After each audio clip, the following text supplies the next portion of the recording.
Welcome to NTD's China in Focus. I'm Fiona G, filling in for Tiffany Meyer. Our top story, the Missouri Attorney General is investigating a non-profit run by China's intelligence services. One big question remains, is it another Chinese police outpost? Former President Trump's running mate pledging a major shift for what he calls Washington's sweetheart trade deal with China, starting by bringing jobs back home. We will protect the wages of American workers and stop the Chinese Communist Party from building their middle class on the backs of American citizens. The University of Maryland agrees to pay a $500,000 settlement to the government. That's over an allegation it failed to disclose funding from China. And a fire breaks out in a shopping mall in China's southwestern Sichuan Province. State media reports say 16 were killed.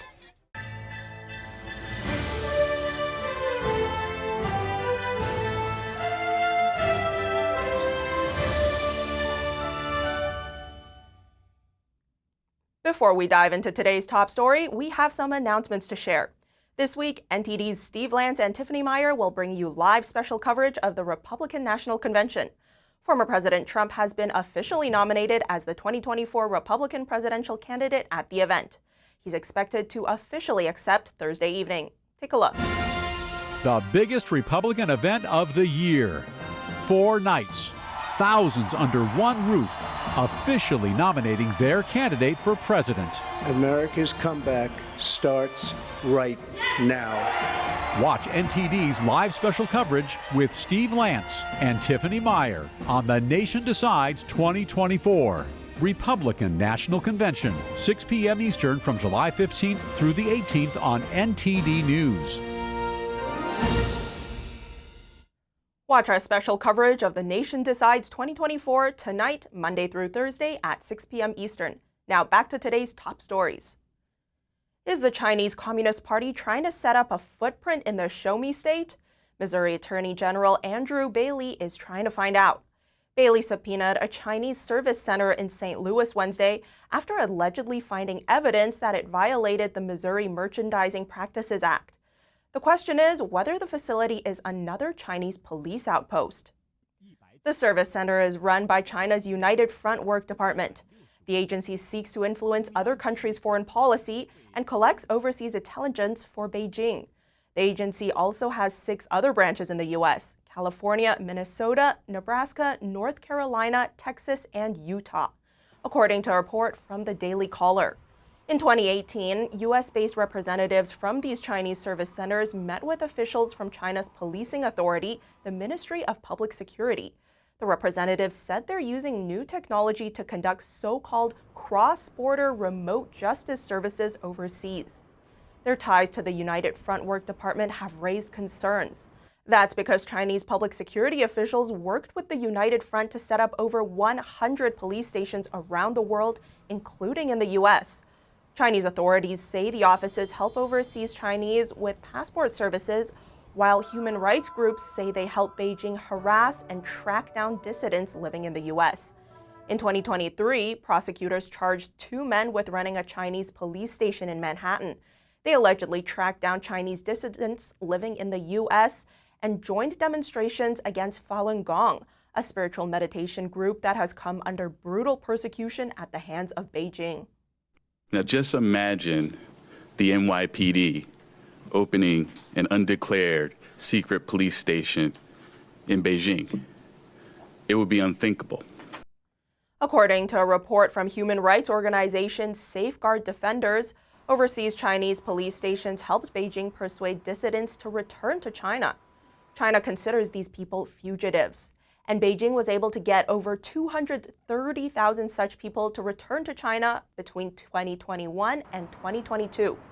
Over on Capitol Hill, 8 senators, led by Senator Marsha Blackburn, have urged the DOJ and FBI to investigate these Chinese service centers. From Chinese consulates to state-backed media outlets, a new report sums up Washington's policies towards Chinese entities designated as foreign missions. NTD's Sam Wong has the details. In 2020, Washington designated an additional 17 Chinese entities as foreign missions, ranging from state-run news outlets to other groups linked to the regime's influence operations. According to a new report by U.S.-China Economic and Security Review Commission, these entities are either, quote, substantially owned or effectively controlled by the Chinese Communist Party. Traditionally, diplomatic agencies like consulates and embassies are considered foreign missions, but under federal law, any foreign-controlled organization that engages in international affairs in the U.S. would meet that standard as well. In 2020, the U.S. decided to cut the number of Chinese nationals working in Beijing's state-run media down to 100. A Chinese consulate in Texas was shut down the same year due to allegations of espionage and intellectual property theft. Beijing then retaliated by expelling American journalists and closing the U.S. consulate in Chengdu. When it comes to diplomacy, the report says U.S. diplomats are often restricted and closely monitored by authorities while in China. That's as America grants Chinese diplomats broad access across the U.S. As of May 2024, the State Department lists the Chinese embassy, 4 Chinese consulates, and 17 other Chinese entities as foreign missions. But the report says there's little information available about their compliance with U.S. laws and regulations. Sam Wang, NTD News. Turning our attention now to the Republican National Convention. Former President Trump's running mate J.D. Vance vowed to pivot Washington's current trade policies with China. His priority, protecting manufacturing jobs here at home. We will protect the wages of American workers and stop the Chinese Communist Party from building their middle class on the backs of American citizens. In a Wednesday speech, Vance said career politicians have destroyed U.S. communities with failed trade policies. Those include what he called a sweetheart trade deal that not only sent American jobs to China, but also enabled an influx of cheap Chinese goods. Vance also touched on Chinese-made chemicals used to make fentanyl, a drug that claims the lives of tens of thousands of Americans every year. Emerging as a Trump ally and a rising star in the U.S. Senate, Vance previously called China the biggest threat to the U.S. Trump's running mate J.D. Vance told the Republican National Convention Wednesday night that American interests must be top priority in all foreign policy. NTD's Washington correspondent Jack Bradley is at the convention in Milwaukee. He spoke to Senator Marsha Blackburn about Vance's position in China. Senator Marsha Blackburn, thank you very much for joining us here today. I'm delighted to join you. Thank you. J.D. Vance has talked about how the Chinese regime is America's #1 adversary. Correct. And what is the Chinese regime doing to get that title? Well, what we should be looking at is their goal. You know, they call it their 100-year marathon, and they plan to be globally dominant by the time you get to 2050. And what we have learned is that China does not fear Joe Biden. They see him as weak. They know that he is not going to stop them. And they feel like this is their running room, if you will, to advance in trade, to be adventurous around the globe. You can look at how they've moved into South America, how they've moved into Central America. You look at what they've done off the Horn of Africa. They're in Djibouti, and the port that they have built. And then they've put a naval base with that port. Do we think they are doing this for commerce? Do we think it's just a part of the Belt and Road Initiative? No. This is about global domination.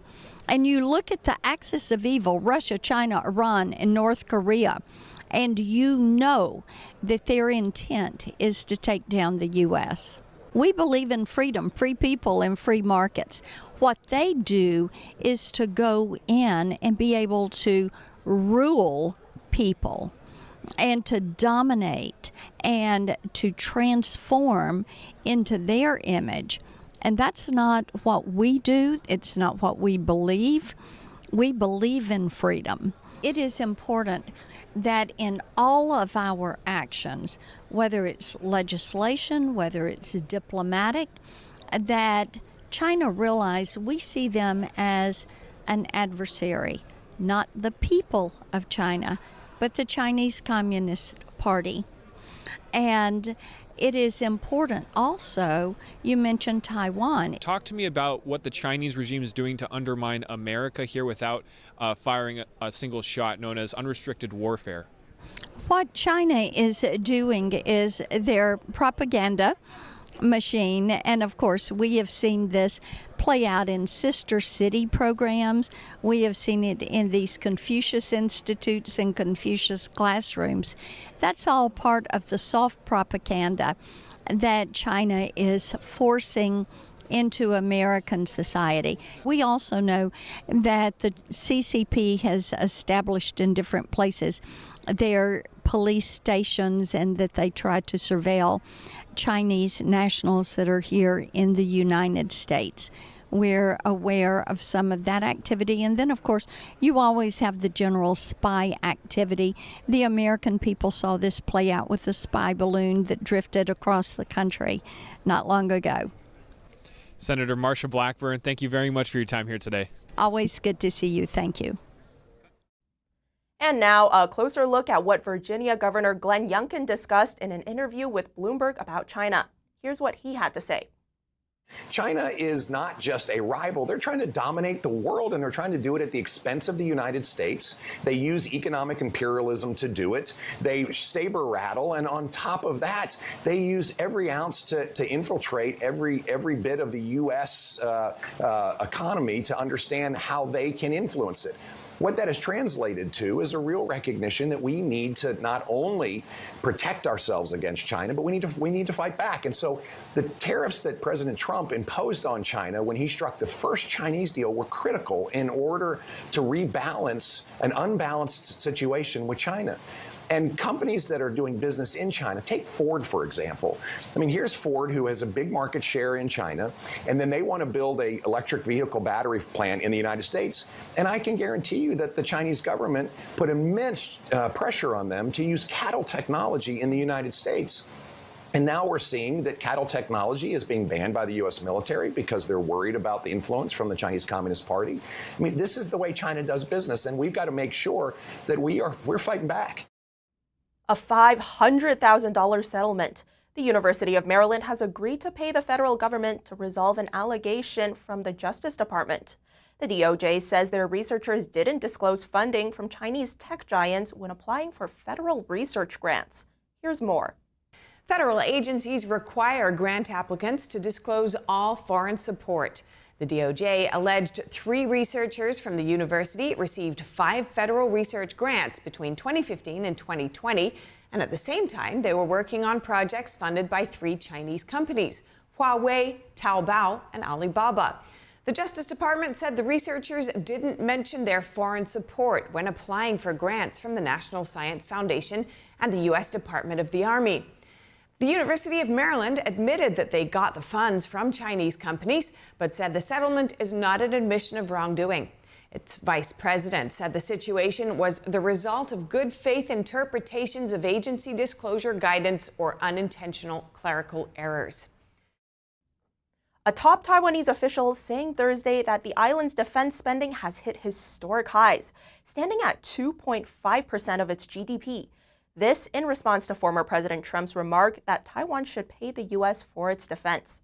Taiwan's foreign ministry said the island is modernizing its military. In the future, Taiwan will continue to work with the United States and like-minded countries to strengthen Taiwan's defense capability and jointly maintain peace and stability in the Taiwan Strait. Trump said the U.S. is, quote, no different than an insurance company, adding Taiwan is able to pay because they're immensely wealthy. A Taiwanese expert says Trump's insurance theory would benefit Taiwan. This means that the U.S. policy towards Taiwan has completely shifted from strategic ambiguity to strategic clarity. This idea of I pay for your protection could result in Taiwan buying advanced weapons from the U.S. If Washington is willing to sell them, of course, Taiwan would be happy to buy them. Beijing wouldn't like this narrative. Washington maintains a vague stance on Taiwan. The U.S. recognizes Beijing's claims over Taiwan, but does not acknowledge it. Washington also remains vague on whether it would defend Taiwan in the case of a Chinese invasion. It's called strategic ambiguity. The expert added that if the U.S. clearly stated it would defend Taiwan, Chinese leader Xi Jinping would be ill at ease. China has halted nuclear arms control talks with the United States in protest over Washington's support for Taiwan. The Chinese regime's foreign ministry on Wednesday said they made the decision because of repeated U.S. arms sales to Taiwan in recent months. The Chinese regime is joining Russia in refusing to engage in nuclear talks with the U.S.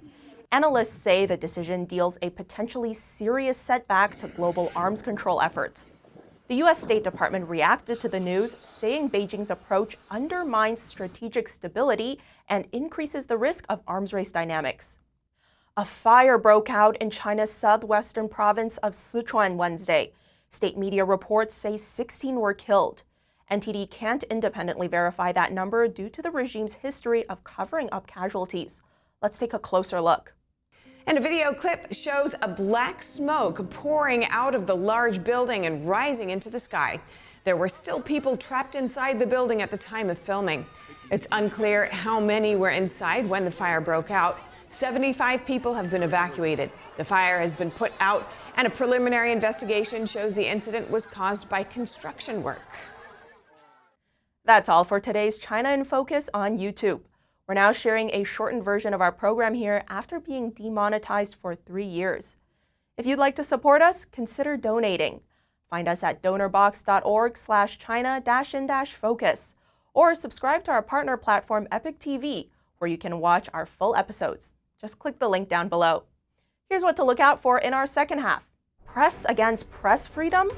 A Wall Street Journal reporter in Hong Kong says she was fired after advocating for media rights in the China-ruled financial hub. At that time, he demanded that I resign from my position on the executive committee of the Journalists Association. I told him that day that I refused. A fifth of solar factories on U.S. soil now owned by Chinese companies. A group of American solar manufacturers is calling on tougher rules for made-in-USA tax credits. And nations in the World Trade Organization in Geneva releasing an unfavorable review of China's trade practices. The U.S. outright calling Beijing's operation predatory. More on that after the break here on China in Focus. Thanks for watching China in Focus. I'm Fiona G, filling in for Tiffany Meyer. See you soon.